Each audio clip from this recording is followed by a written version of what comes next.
नहमदुहु व नुसल्ली अला रसूलिहिल करीम अम्मा बअदु फ़अऊज़ु बिल्लाहि मिनश शैतानिर रजीम बिस्मिल्लाहिर रहमानिर रहीम। आज की इस वीडियो के अंदर हम बयान करेंगे ख्वाब के अंदर शलजम देखना, ख्वाब में शलजम खाना। उर्दू के अंदर उसको शलजम कहते हैं और सरेकी दे अंदर को घूंगलू आदन घूंगलू। शलजम देखना ये कैसा है, उसका खाना कैसा है।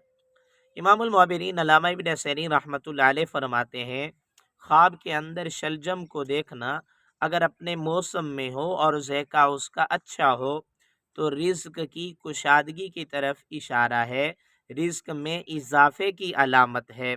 ख्वाब के अंदर शलजम को बगैर मौसम के अच्छा ना देखना ये अच्छा नहीं है, किसी परेशानी की तरफ इशारा हो सकता है।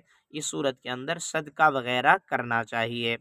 ख्वाब के अंदर शलजम खरीदना या फरोख्त करना, खरीदते हुए देखना, फरोख्त करते हुए देखना, बहुत ज़्यादा शलजम देखना, जिसने भी इस तरह का कोई ख्वाब देखा हो उसके कारोबार तिजारत में माल में इजाफे की तरफ इशारा होगा।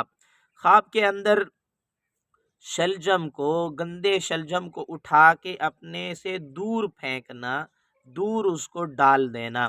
हज़रत इब्राहीम करमानी रहमतुल्लाह अलैह फरमाते हैं, शलजम को दूर फेंकना गमों और परेशानियों से निजात हासिल होने की तरफ इशारा है।